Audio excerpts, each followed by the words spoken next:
Hello and welcome to the Sentient Media podcast, where we meet the people who are changing the way we think about and interact with the world around us. Our guest today has helped expose mainstream audiences to animal and environmental issues long hidden from public view.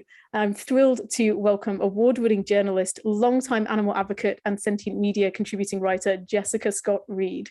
I am so excited to chat with you today, Jessica. Thank you for joining us. Thank you so much for having me. This is long overdue. I've been working with Sentient for so long. I'm so glad to now be able to do the podcast. Yeah, I'm thrilled. It just struck me one day. I was like, oh, wait a minute. We haven't spoken to Jess. But actually, it fits really well because this week we're focusing in on animals in the media. So it's almost like this was the perfect moment for us to have this conversation. So firstly, it's pretty obvious, it's pretty self-evident that I love your reporting. You're always on the pulse with what's happening. And I guess it'd be interesting to hear a little bit about how you came into journalism and what drives your desire to write and to tell these stories. I didn't start writing about animals to begin with. It wasn't really even a niche that existed when I first started working in journalism. I do have a background in communications, and then I ended up doing a master's degree in cultural studies. And while I was doing that, I started blogging about food and culture. I was living overseas. And then as I started writing about food and culture, that moved into a bit more of ethical eating and what that really means, and the eat local movement and more environmental issues connected to food. And as that was going on through my professional work, personally, I was going through these thoughts and questions too. And eventually over time, my work and my lifestyle sort of melded together into this idea of no longer eating animals. And at the same time, I thought to myself, I really just want to write about animals. And I kind of gave up all of the other superfluous things that I was doing on the side and really just focused on that and thought, is this something I could really do? Just write about animals? And eventually, it didn't take off right away, but eventually through different channels of animal welfare and writing about food systems, it became my full-time gig. And now I've been doing it almost exclusively for over 6 years, and really kind of carving out this space for animal issues and voices in the media. And it's such an honor, and I take it as a huge responsibility. Aside from the articles that you've written, what is the most recent article that you've read in mainstream media that actually centers farmed animals? That's a good question. I think more broadly, I like what The Guardian does. I also like what Vox does, their Future Perfect vertical. These more broadly, I think, are moving towards centering animals, farmed animals, as actual active players in these stories, not just these sort of commodities or objects that are, like a mention at the bottom of the story. I think that these places are really starting to see that not only are there other audiences who care about the animal issue within the story, but that the animals themselves deserve to be centered as characters within these narratives, and in particular their suffering. I really look to those two at this point, along of course with Sentient Media, to get the animals' perspective on what's happening to them.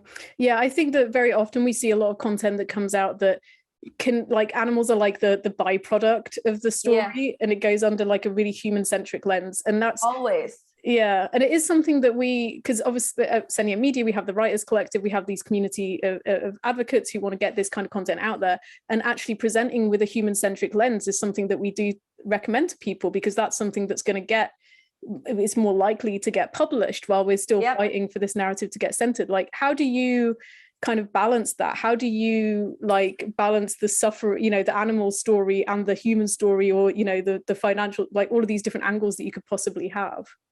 Yes, that's a very good question. So it really depends on the publication, because as a freelancer, I write for so many, and I really love my work in the op-ed sections, especially of the newspapers here in Canada. So the Globe and Mail, the Toronto Star, and the Winnipeg Free Press, I regularly contribute there. And they each do things a little differently, but I try to really find that sweet spot of where the animal can be centered, but where a mainstream audience is still going to find it accessible and relatable. And some publications let you do a little bit more, some a little less of that. I like to open with perhaps a circumstance that the animal finds themselves in, to really bring the animal to the forefront of the story. But really, that is a trick to each publication and each piece I write, to really find that sweet spot of where it can be accessible, but also centering the animals. Yeah, that's really good advice. And I think it also makes me think of the numbers, like the numbers of farmed animals that we talk about, whether it's, land animals or aquatic animals. These, billions and trillions are so difficult to talk about and so difficult for people to comprehend, like what a factory farm looks like, or what it looks like on a global scale. So bringing it down to kind of an individual animal, Yes. or an individual story. Yeah. Are there any stories that you've done that you remember telling, like, because I know you used to do a lot of reporting on like rescue sanctuaries and things like that. Is there any story of any individual animal that comes to your mind? Yeah, I had a really great gig for a while with Tenderly magazine. It's now no longer through medium.com, where I got to write sanctuary stories on like a monthly basis. And it saved my life sometimes every month, after writing about such horrible things, to be able to focus on these incredible rescue stories of a particular animal or a small grouping of animals that, become named characters, the front running characters of these stories, where their rescue, the individual people who are behind their rescue, play like the supporting role, which is something you never see. And it really was a great gig. I'm so sad Tenderly magazine is no longer, but the stories are still there for all to see. And often I would tie it to the issue of the month sort of thing. So if I was writing about, say, the horse meat industry here in Canada, I would try and find, a rescued horse and tell that story for Tenderly magazine, so that after, again, all the horrible things I had to write that month, I'd find a silver lining, a happy ending story to do there. And it really was a great balance for a while. Yeah, and I think that like, just thinking about animal advocates in general, I think that going to a rescue sanctuary and thinking about these stories of these individual, not just the animals, but the people at those sanctuaries who are rescuing these animals, it's like it gives you, a bit of positivity. It gives you a kind of something nice to think about. But zooming out, like in your eyes, what do you think? Like, what does the media landscape look like for animals? It depends where you look. Definitely. I mean, you could say that about media landscape in general, right? Like, we are seeing a lot of different mediums within the media landscape. We are seeing a lot of different voices, platforms, political bias happening. In a good way, this is opening up space for a lot of other voices and perspectives, including animal advocates and animals themselves. But more broadly, it can be problematic depending on where you go with it. I think it's generally speaking a good thing, because it gives people like you and I and other advocates space to tell these stories. And I'm grateful for that. The internet is limitless. And I think the work that Sentient Media is doing to get these stories on the forefront of, search engine pages is really prolific. And it'll allow us to continue pushing these stories towards the audiences that aren't seeing them, which is who needs to see them. And the internet's giving us that tool. So I think the media landscape is looking good. I cautiously say that.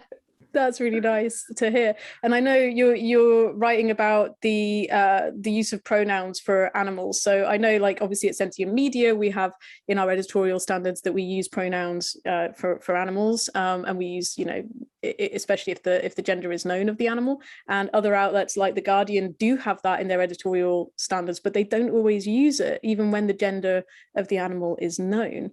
So yeah, I'm curious to hear, like, your take on that. Yeah, I'm working on a piece right now. Maybe when the podcast comes out, the story will be out, discussing how, typical media guidebooks, style books to use the word "it" to refer to animals when the gender or name isn't known. And that this might not hold a lot of power in a lot of people's mind, but I think it does, because, media, mass communication in a variety of forms feeds our understanding of the world around us. It permeates culture. It permeates the legal system, right? The fact that we can refer to animals as "it" in mass media, and then that they can be considered property within the legal system. I don't think that that's an unrelated issue. And it's important that we move forward being able to do it. And I think even just writers, advocate writers like us, have the power to push that on an individual basis, because I do it. When I write for different publications, newspapers, I use, the appropriate pronouns to give personhood to animals. And I haven't really been stopped. Sometimes they change it. Oftentimes now, in the last couple of years, not so much. So it's good to see that there's flexibility there. It'd be great to see it really put as the standard and the rule, but the fact that it's even being allowed outside of the style guides is a good sign. Yeah, that is a good sign. Like, do you have any idea of the history about how that even came about? Is it just because we believed that animals were inanimate objects? I think you're right. I think that's what it is. I think that this is just a concept that had never been considered before. And, like this idea of, granting personhood legally to animals is a brand new concept too, somewhat, right? It's in the last few years at the legal level. So the fact that these things are happening sort of simultaneously, I think really just shows that it was never even thought about before. It's interesting. And I think like this idea of language and how we talk about things is so important to us as individual advocates and also, for publishers. And I'm really curious about self-censorship when it comes to advocates and like how we talk and do we, like how we censor ourselves when it comes to writing for like non-vegan media. Do you feel that you ever self-censor when it comes to presenting, animal suffering? All the time. All the time. Again, different publications have different audiences and different editors who will be looking for you to write in a certain way. And as a freelancer, I have to constantly be flexible and melding myself to these different standards. I always push the limit because that's what I'm here to do. But I definitely have to censor, my word usage, my emotive language, but I kind of take pride in that too. And that's often something I will tell people who are, taking some of my workshops about how to write op-eds about animals. The truth is horrific enough. And also people expect mainstream non-vegan audiences expect us to be crazy. So be clever, not crazy, right? Let the truth speak for itself. Let the facts speak for themselves. Let the stats speak for themselves. So maybe it's less self-censorship and more working with your audience, meeting them where they're at and not giving them that crazy vegan vibe. Right. Yeah. And it can be that like, if you do go in with like all of the big, like, all of the things like, oh, don't you care about animals, blah, blah, blah, all of these emotional things that you end up pushing people further away. Yep. And yeah, I think you're right. It's a tricky balance. And I'm grateful for editors who have in the past reeled me in sometimes, because when I look at old drafts of things, if I would have sent it the way that I sent it, I might not still be doing what I do now. I think being able to rein it in somewhat, for lack of a better term, is it's helpful sometimes. Yeah. What about, so this is, I feel like we're talking about farmed animals, but what about when it comes to reporting on companion animals? Do you feel that editors are more open to stories that censor companion animals? And do you feel more free to talk about their suffering when it comes to talking about dogs? So accurate. Yes. The leeway to discuss a suffering puppy is huge, because you are going to invoke emotions that 90% of the population share with you. Doing that for a pig is much more difficult and less likely to be effective, unfortunately. There was one publication, I won't name it, here in Canada that I wrote for a while that I haven't in a long time, that really wouldn't let me write about farmed animals at all. If anybody was, sly in the Googling, they'd see I've only written about dogs and cats for this particular publication for the most part, because that's all they cared about and that's all they'd let me do.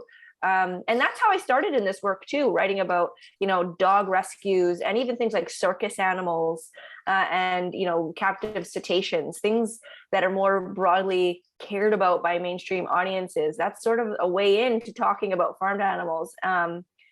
So it has its place. It's an effective tool, but it's absolutely true that to write about, the suffering of a killer whale or a puppy, you can definitely be much more expressive. Yeah, and it's interesting. Like, obviously, at Sentient Media, our focus is farmed animals, but when we tell a story about zoos or about circuses or about animal testing, even especially animal testing on companion animals like on dogs, that ends up getting way more traffic than the stuff that we write about with on farmed animals. And we, that's a delicate balance to have, because it's like, well, that content, if we just produce that, then we could, have even more potential reach. But actually, that's not that's not our mission, but it does help bring in, we've spoken about this before, like it does help bring in different audiences who hadn't then considered, farmed animal suffering as well. I find that even with my own work that I have to balance it out, with certain editors and certain publications, that I'm not constantly writing about farmed animals, coming to, issues about dogs and cats, or, animal testing as well, balancing out with that, because it keeps editors interested too, which is an interesting thing. Yeah, right. Yeah, that makes a lot of sense. And I feel like if you're presenting editors with a potential article that's making them question, their moral compass, then it's even harder, right? Because they don't want to think about that.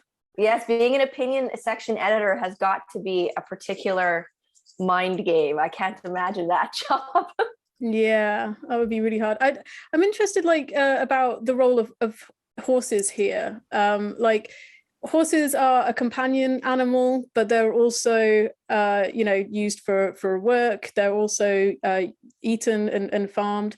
What's been your experience? Because you've reported on all different aspects, of horses and horses' lives. What's been your kind of take on the way that we talk about horses and our relationship with horses in the media? Aren't they really a particular type of animal in that way? Within the social context, they really check so many different boxes. And I find that when I'm writing about horses, because here in Canada, we have an issue with the horse meat trade. It's one of the biggest animal rights and welfare issues that we have here. We're still fighting it. We're making progress. And when I write about horses, I have a lot of different readers than I would normally have, because they are pets, but they're also working animals, like you said. Also talking about things like police horses. That's a whole nother issue. And then what about the use of horses in the carriage industry? That's a whole nother issue. We had that just recently, that horrible issue in New York. So it's come up again. It really shows what your audience could potentially look like, because it bridges this concept of companion animal, working animal, and farmed animal.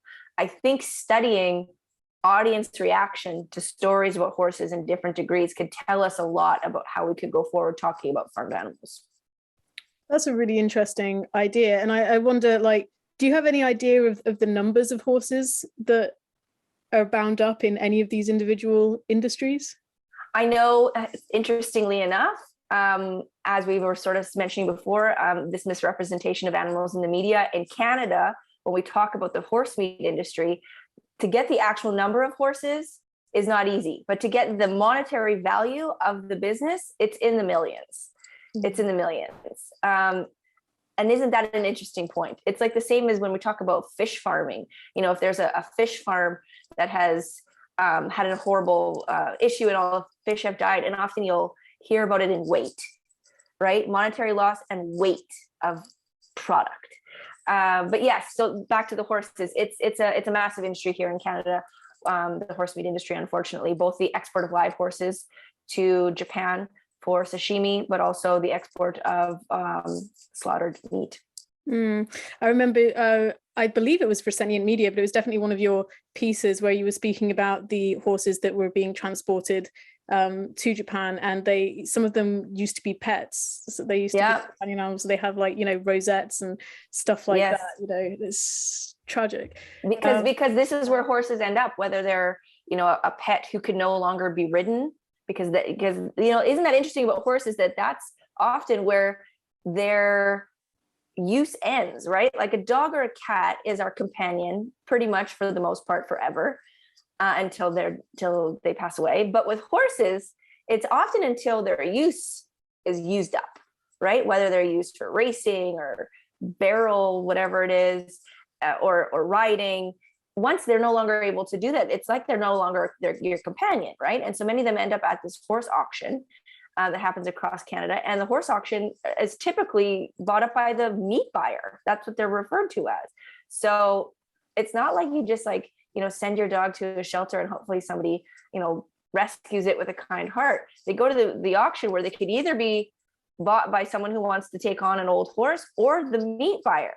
That's a crazy concept. It's a really crazy concept. And actually this week we've seen articles coming out about the horses, the female horses in Iceland who have the hormone in them that's extracted in order to be fed to the pigs and cows to make them more fertile in the UK. So in the UK, we have this, this kind of argument with France a lot of the time about, the consumption of horse meat, and, a lot of British people, are very against the consumption of horse meat, and riding schools are a very big deal in English culture in particular. And the idea that, people who love riding horses, or people who have horses, or believe that they have a relationship with their horse, and then they go and eat a pork sandwich, whatever, that has been from the exploitation of a horse in another country. Like, it's insidious. Like the whole system, the whole animal agriculture system, it's insidious, and people don't often question it or think about it like that. Right. But what a great opportunity to have that conversation, right? Horses give us that opportunity to talk about hypocrisy within these thoughts towards what animals we eat and what animals we love. Exactly. Yeah, it's really interesting. And another area that I'm interested to get your take on, we just published an article, I don't know if you've read it, but it's one study and 5 different headlines. So there was this one study that came out, and 5 different outlets reported on it. Caroline Kristen wrote it for us, one of our staff writers, and it's on this one study about the health impacts of meat-free diets on children, and basically each outlet picked a different aspect of the study to highlight, and essentially one that supported their bias. So there's a couple of examples. One is that from children, so children are twice as likely to be underweight as those who eat meat. And then there was another one that said kids who live on vegetarian food are no less fit than those who eat meat. And it's like, okay, so you have these two kind of polar opposite things. One saying kids are going to be dangerously underweight, and one is saying actually it's totally fine, but it's all coming from the same blooming study. And I was wondering, how do you navigate conflicting information or conflicting news and headlines? Oh, cherry-picked stats. Oh my gosh, it is such a prevalent problem. I actually just published a piece with Corporate Knights magazine here in Canada about the meat industry's efforts to fund research to be able to undermine climate change claims associated with animal agriculture. And then also to cherry pick information from existing studies in order to publish news articles or further publications of things that really change the narrative about how impactful animal agriculture is on the environment. It's constant. And having to go down that rabbit hole, clicking those extra links, going back to the actual study is key always. And I work in the media, and I can say that the media can cherry pick things and totally tell a different story. I think going back to the study and then looking at the conflicts that have to be disseminated from the researchers and who funds them. You have to look at that. Unfortunately, science is not black and white, and it's important to go down that rabbit hole every single time. Yeah, and it can be really difficult to find out the actual funder of a piece. So, the meat industry has all of these, non-profits and charities. Yes, think tanks and things. Yes, it's so true. Or it's like it's a feed company or a seed company that sounds all wholesome, but then you go and see, well, who owns the feed company and who are they feeding? So you're so right. They have all of these different foundations and things. Exactly. And I, especially when it comes to climate crisis and numbers around the impact, of different, greenhouse gas emitters. I think that, I read a piece yesterday that was from, a meat industry. I think it was the national hog farmer or something like that. And it was saying that the animal agriculture, if we eradicated animal agriculture, it would only remove 0.7% of greenhouse gas emissions. And it's like, okay, so you go back to how they kind of made that conclusion. And actually the article or the standards that they were looking at were in the US specific, and they'd had this number that had been approved that said it was 10%, it contributed 10% to emissions. And this kind of getting these numbers and kind of understanding the complexity of them, I know Nicholas Carter does a great job of that's my go-to guy. He's the guy who crunches the numbers for me, because it can be dizzying. And even the measurement tools, right? They come up with a new way to measure the methane impact.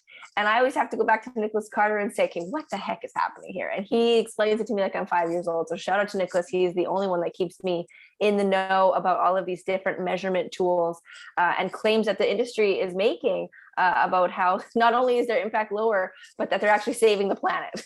Yeah, exactly. And I think the National Chicken Council, was it last year, they just started to release their climate impact reports. And they're setting their own parameters, they're setting their own net zero guidelines. But his website, Nicholas Carter's, is plantbaseddata.org, right? Yeah, that's right. Plantbaseddata.org. And the thing about the chickens, another one for Corporate Nights that I wrote about here in Canada, the Canadian Chicken Council, I think it's called. They're trying to sell chicken meat as the most sustainable meat, and their parameters. One of the things they talked about was their renewable energy, and because it was something like because their feed was grown by the sun, they were counting that towards their use of renewable energies or something. It was like my editors were like, is this what we think it is? Is this what they're really saying? We had to go back and check it and qualify it with them. And we're like, yeah, that's really what they're saying.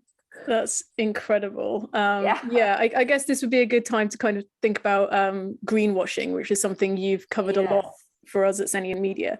I was wondering if you could just explain, firstly, what greenwashing is, and secondly, what the problem is with greenwashing. Greenwashing is such a widespread problem, and now it's actually fed into these new versions of humane washing and even blue washing.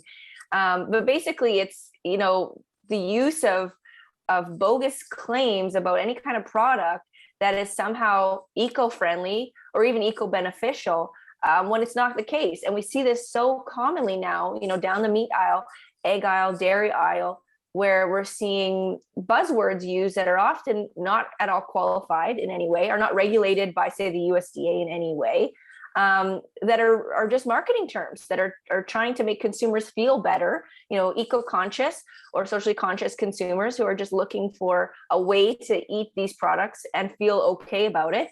And they're going to go towards often text in green, saying that this egg is somehow better for the planet than this other egg beside it, and you're probably going to pay a little bit more too to make it feel good. Yeah, exactly. And that kind of segues into labeling as well, and how meat and dairy industries label their products. Like there's one here in the UK called Happy Eggs. And and it's literally just a happy chicken on the front of the packet, and actually they're one of the worst. Obviously the chickens are in one of the worst conditions of the eggs that you can buy here. You've written about the labeling and certification stuff for us as well, right? Like what's been the biggest battle that you think that we're facing with that? The unfortunate thing is now to see the meat, dairy, and egg industries fighting back with the labeling issues and taking companies like, say, Tofurky to court and costing all this money and using up all these resources over stupid labeling issues, which is really just a defensive play, right?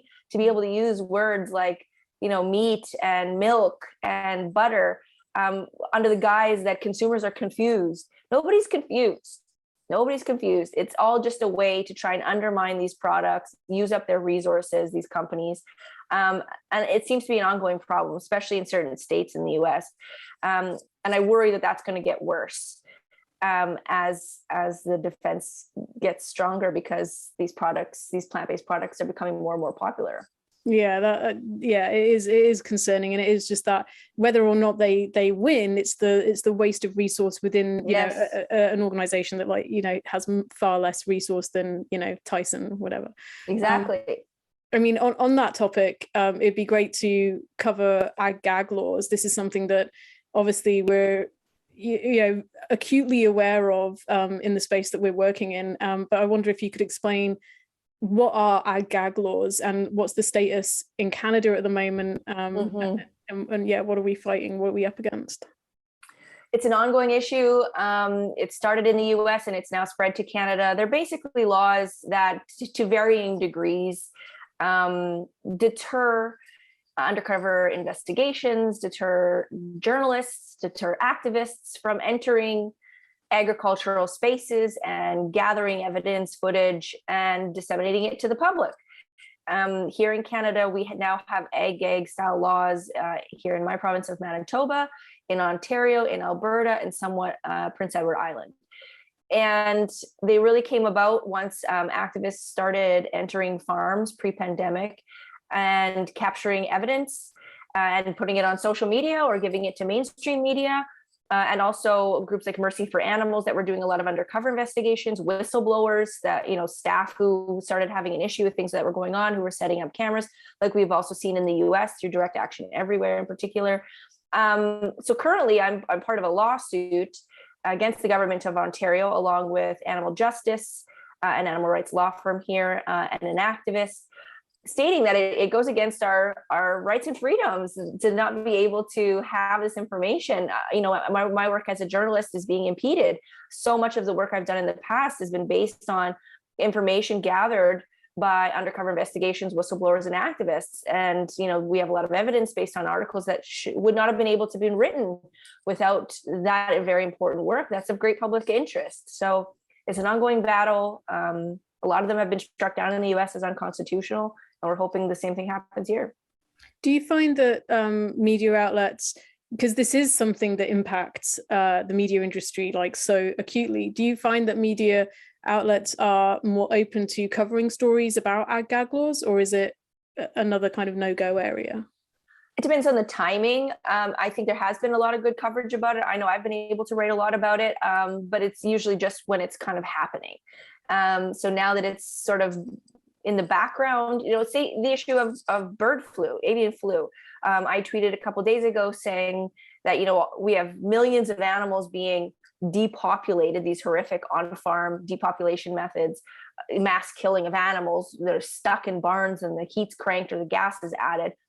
But we don't get to see what that looks like, right? In the US, we saw that horrific undercover footage from a whistleblower in, what was it, Iowa, that Direct Action Everywhere was able to acquire. Yeah. In Canada, no one knows what this looks like, because in the provinces where it's probably happening the most is where we now have these laws.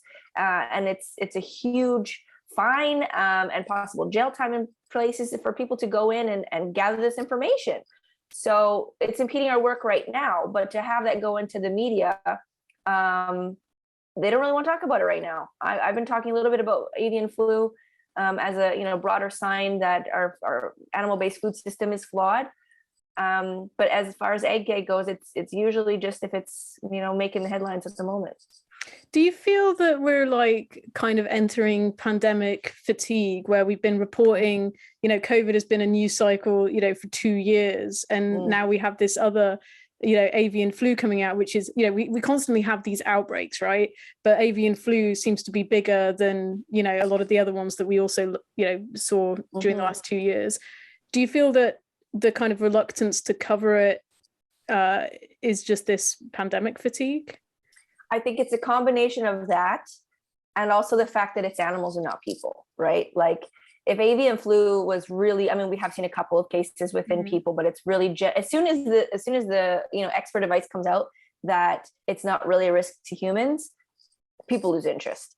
You know, no one cares about the fact that, you know, social distancing was such an important thing for us during a pandemic. But now that we're cramming thousands and thousands of birds into barns and they're all getting sick and having to be gassed to death, where's their social distancing, right? No one's talking about that because it's not people and they don't care. Do you think that's like the crux of it? That's like, I mean, that's essentially the, you know, why we don't talk about these issues is it's not people? 100%. We're selfish as a species. And the fact that, you know, an outlet like Sentient Media has to exist is because we're having to, you know, claw and scrape this space for animals within the media landscape, because if we didn't do it, nobody would, because a lot of people don't care. But that's our mission, is to make people care. And I think we're doing a good job of it, slowly but surely, bringing in that empathy for other beings, proving to people that animals can suffer and that should matter to them. And I think it's working and it's happening. And, you know, great writers like through the Sentient Media community who are going out there with the skills that are being taught and, you know, writing those letters to the editor and trying to get in those pieces of conversation with animals in the media. It's all working.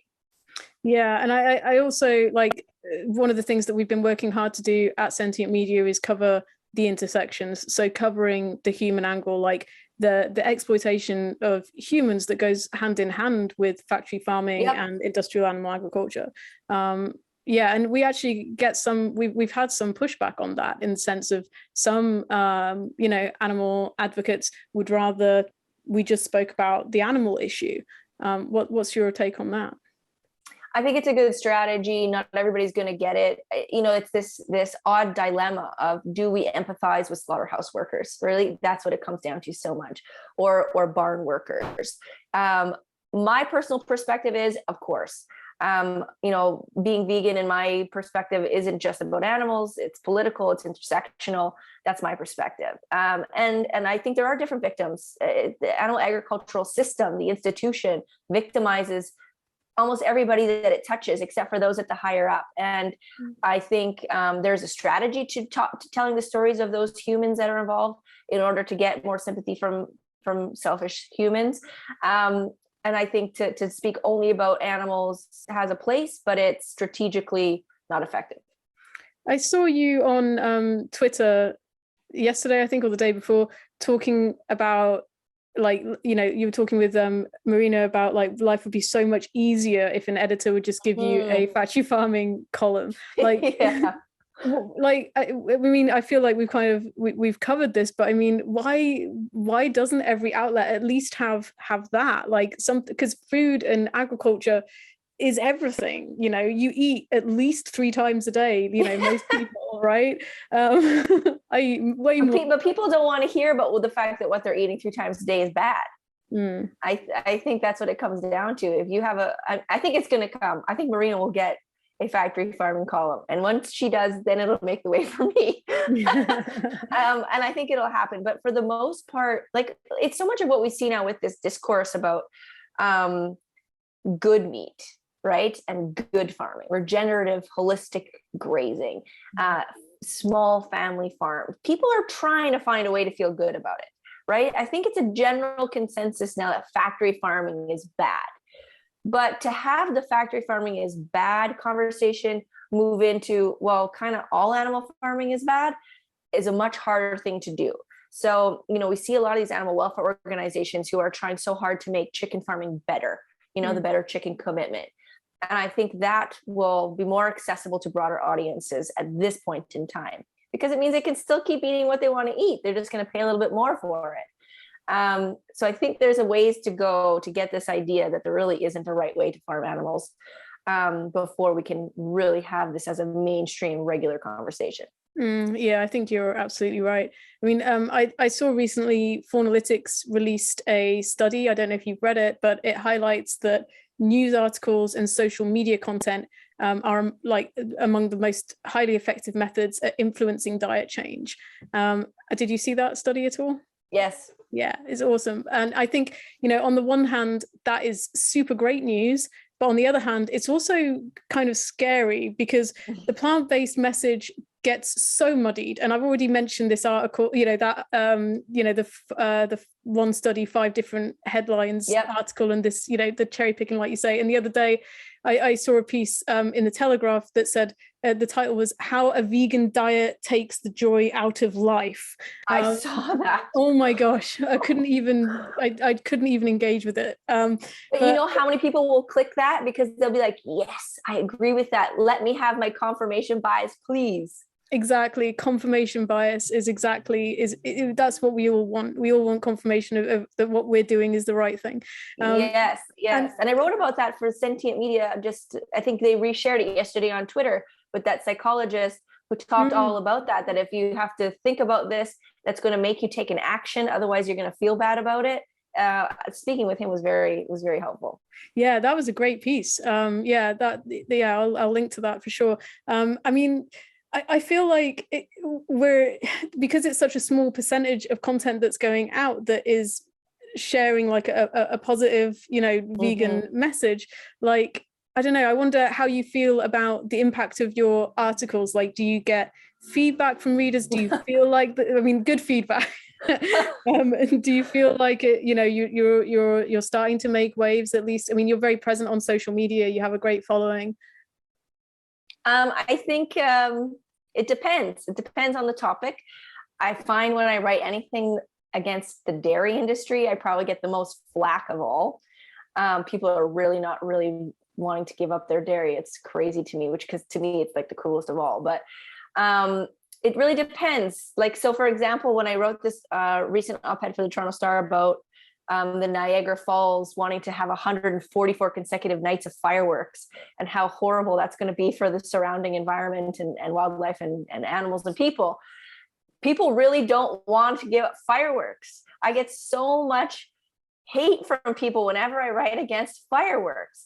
So it depends. Some things it seems like people are willing to talk more about and consider. So when I wrote about plant-based chicken becoming more popular, and this influx of new products in Canada of plant-based chicken being available at convenience stores and stuff, people really were into that, because I think it's giving people something that they can do to try that's not that hard. We're not talking about what you have to give up. You're talking about something you can try. So it really depends on the content. Some works and some doesn't.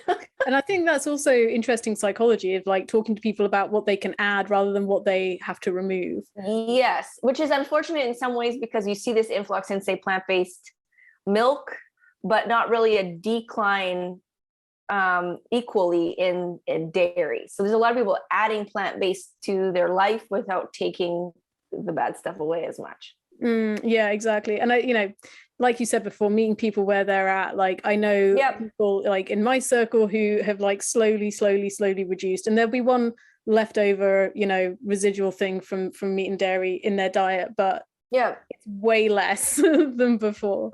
Yes, that whole reducitarian concept. There was a great documentary by the reducitarian group called Meet Me Halfway, MEAT, which I thought was really well done, really, really appropriate for the here and now. And this idea of perfectionism within veganism, I think, is counterproductive. And the reducing thing, a lot of people don't like it. I like it. I mean, I've been vegan, vegetarian. I've been aware and cognizant of animals like since I was 6. I made that decision, and I didn't actually join the animal protection movement professionally until I joined Sentient Media like a couple of years ago. So I've been working in different fields, and for me, like when I came into this space, I did not realize all the nuances of like how vegan you can be. Totally. So yes, and so in my work too, I can get flack also from the animal community too, because sometimes it's as if I'm not saying enough. And I appreciate the work at Sentient Media in particular, because this really gives me a space to say those extra things that I can't always say in the mainstream media. And so this is the outlet where I can say what I really think. I mean, that's good. I'm really glad that we can provide a home for you to be able to create that content, and all of the other writers that we have with us. But yeah, it has been a funny experience. Like I was never aware of the animal welfare versus animal rights debate. Right. It's a big one. It's a big one. And I put in my bio that I write about both animal welfare and animal rights, and some animal rights folks don't like that, but I consider writing about companion animals animal welfare. And I do sometimes write about improvements to animal agriculture, which I don't like to do, but sometimes there's a time and space for it. Yeah, it's like there has to be a balance. It's and also just in the sense of like meeting people where they're at and bringing people into the conversation. Yeah, exactly. And something's going to resonate. One thing that somebody says is going to resonate with somebody else. And yeah, I think it's totally so important to be versatile and open to things and not holding each other accountable. No vegan policing, please. Yeah, like let's just be nice. Be kind. See, look. Yeah, exactly. Yeah, exactly. So I guess it'd be great to hear. I mean, you always have so many ideas. You're like I said at the start, like your finger is on the pulse. Like you're always coming at me like in my inbox with like 50 different awesome things. In all your different inboxes, Instagram, Twitter. Anytime I have a thought, I'm just writing this here so I don't forget. Exactly. So I was wondering if there was like one story or one untold story that you were desperate to write that you feel needs airtime, what would it be? I think this is something you and I have been talking about, and I really, really am excited to work on it with Sentient Media, is really tapping into Indigenous voices and Indigenous perspectives on animal farming, and climate change, and how we can better listen to those who know the earth and know the land, and really learn and listen to those voices. That's something I really want to get into. And I think is something that is not being tapped into as much as it should be by any means, especially here in Canada. It's such a top of the mind issue with truth and reconciliation, something that needs to be told. And I really want to give voice to those who know the earth the best. That's awesome. Yeah, I'm so excited to work on this with you. And yeah, I can't wait to get started. So finally, to just wrap things up, like, how can our listeners and viewers, how can they find you and support your work? Most of my written work I share via Twitter, which is at Jess L Reid, R-E-I-D. And then on Instagram, it's Jess LSR, where I share more of my plant-based food, my vegan parenting, more of my personal side of my advocacy, and also my work too. So you can get it all through those two channels. Yeah, and I would recommend people to like have a full belly when they look at your Instagram, because every time I look at your Instagram, I'm like, oh my gosh, I need to eat some more food now. It's so fun. Cooking plant-based food has just opened my world. It is my favorite hobby, and eating it. So it works out good. I don't know about you, like for me, cooking is so important. Like, and I don't get to cook every day because I have to work late. But on the days when I get to cook, it's just like, right, shut the world out. And therapeutic, right? Oh my God. On a bad day, making a good soup saves my soul. Yeah. Not chicken soup for the soul, veggie soup for the soul. Absolutely. Yeah, we'll share all of the links in the notes here as well. Well, Jess, it has been so awesome speaking to you. I could speak to you for 50 million hours. I know, right? We can do this forever. Yes, yeah. Thank you. So I forgot we were doing a podcast. Probably overshared, but no, it's been awesome talking with you. Thank you so much for your time. Thank you for having me. I'm excited to keep going forward with Sentient Media.